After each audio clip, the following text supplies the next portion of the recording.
Hi guys, Erin here. Today I'm going to be doing a bookish Would You Rather, so let's get started. First question, would you rather get locked in a library overnight or get locked in a bookstore overnight? For me, I would choose bookstore, because I like owning my own books, as you can see, rather than borrowing books from the library and then having to owe late fees because it takes you forever to read a book. So I would rather own the books. Second question, would you rather drop your book in a lake or accidentally set it on fire? I would probably choose drop my book in a lake because I can still save it if I have a blow dryer and just blowing the books dry. Like Mr. Incredible in the first Incredibles movie where he accidentally sets the house on fire or whatever, and then the sprinklers come and he was doing the thing with the blow dryer, so that's what I would do. I don't know if it would work, but that's what I would do. Third question, would I rather read a book with a cliffhanger ending or read a book with a heartbreaking ending?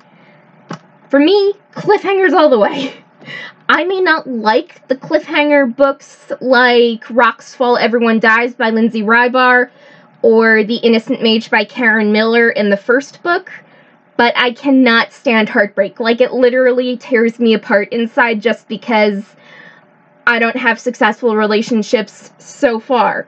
But still, I like happy endings and not heartbreak where one of the characters is free but alone and whatever, so I would choose cliffhanger over heartbreak. And then another question is, would I rather have a book's ending spoiled or never know what happens? For me, bring on the spoilers.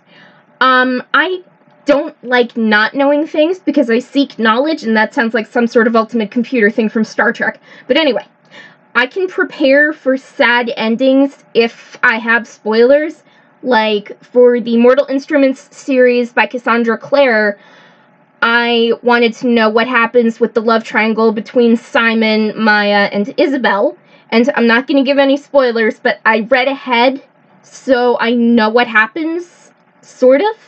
So I'm preparing for that. And then with the Gone series by Michael Grant, I was reading through the first 3 books, and I'm like, oh my gosh, this is a great series, and I love it so much, but I have a feeling something bad's gonna happen because the dome might crack or break or whatever.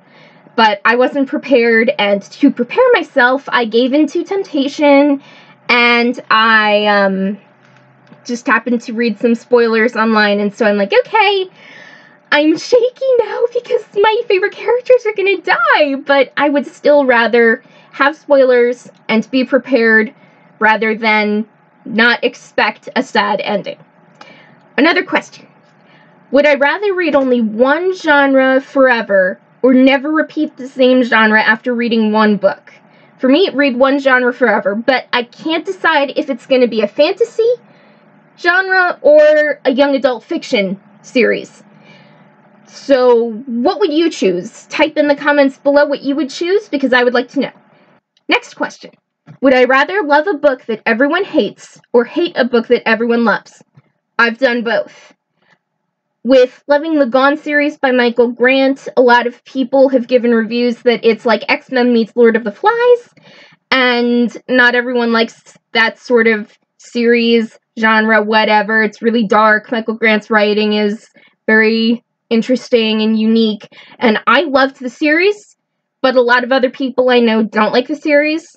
And then with the Hunger Games series, everyone seems to like that, but the book series that I read and finished a couple weeks back, actually, I did not like it. So that's sort of like an awkward thing, especially if I get into a conversation with a Hunger Games fan, because then it's just like, oh, I didn't like the end of the series, I didn't like all the, just the sadness and everything, and they're all like, oh my gosh, you don't know good literature. And I'm just like, I've read Robin Hood by Howard Pyle and Moby Dick by Herman Melville in 3rd grade now. That is good literature. No question there. Anyway, next question. And final question. Would you rather bring one book on a 12-hour flight or have 12% left on your Kindle or Nook for a 4-hour flight? For me, I would choose one book on a 12-hour flight because I can finish a book in 12 hours with time to spare, so I think I'd be good. And then, even though I have over 500 books on my Kindle, I barely use it other than to play Farmville 2 and Game of Sultans.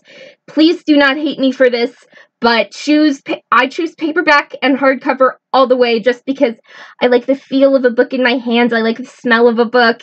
If there was a perfume that was labeled book scent, I would probably buy it, or my brother would buy it for me just because he knows how much I love books. So anyway, that is it for today. Like, subscribe, comment, keep on reading, and have a good day, everyone!